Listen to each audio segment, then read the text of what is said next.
Good morning, Ian Crouch with your 8:30 Hunter News Update. A new alliance of more than 50 hunter organisations is calling on local Labor MPs to use their newfound power to gain more state funding for the region. The Hunter Community Alliance says the region is being shortchanged by the state government and is calling on the 8 Hunter Labor MPs who've been in power for almost 12 months to get cracking.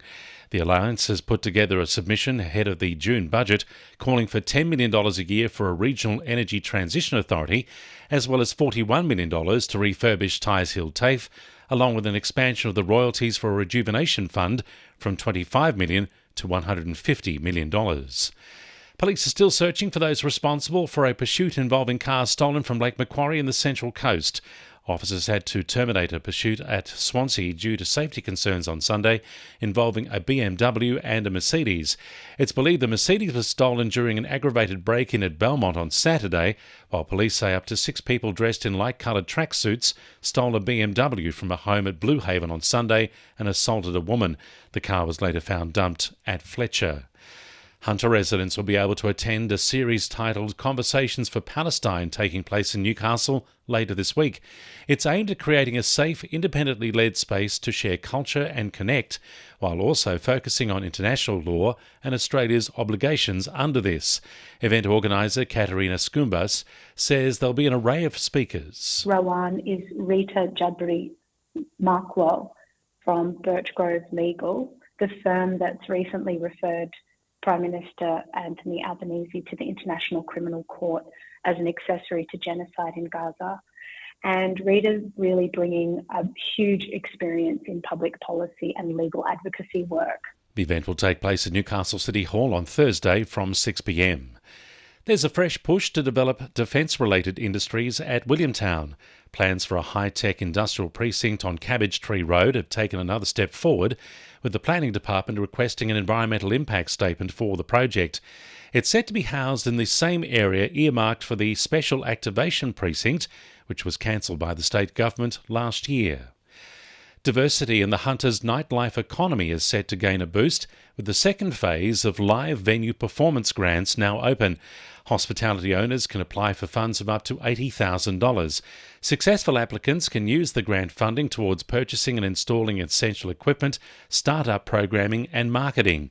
Newcastle MP Tim Crackenthorpe says it aims to support hospitality venues looking to incorporate live performance into their everyday offering. These grants are between $20,000 and $80,000. They're available for the purchase and installation of equipment and start-up programming and marketing costs to allow hospitality venues to stage live performance. Applications close on the 3rd of April. There are fears young people in the Hunter are putting themselves at risk in the quest for a golden suntan. The Australian Medical Association is calling for a ban on the marketing of suntan products to young people on social media. President Steve Robson says it's time to renew the Sun Safe messages from more than 40 years ago. We know that generations of Australians have their skin damaged by sun exposure, and we all remember the old coconut oil and things that people put on in the 70s and 80s. I honestly thought that those days were dead and gone, but a new generation of social media influencers are trying to harm the skin of young Australians. 2NURFM Sport. Knights recruit Tom Jenkins looks set to make his debut this weekend against the Cowboys following a quad strain injury to Anari Tuwala. Jenkins was left out of the first grade side and played in the New South Wales Cup side in their loss to the Raiders.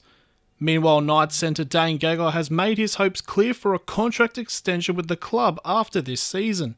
The 33-year-old shows no signs of slowing down and he wants to cap off his career with a premiership with the Knights.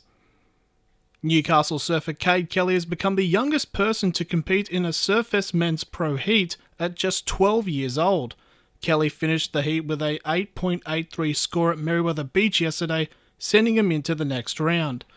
And Swansea Belmont was the best of the Hunter at the New South Wales Surf Lifesaving Age Championships over the weekend, finishing in 6th place. That's sport. I'm Jessie Dennett. And the winning numbers in Monday Lotto are 4, 5, 13, 16, 19 and 35, and the supplementaries are 40 and 44. And now you're up to date with the latest 2NURFM Hunter News.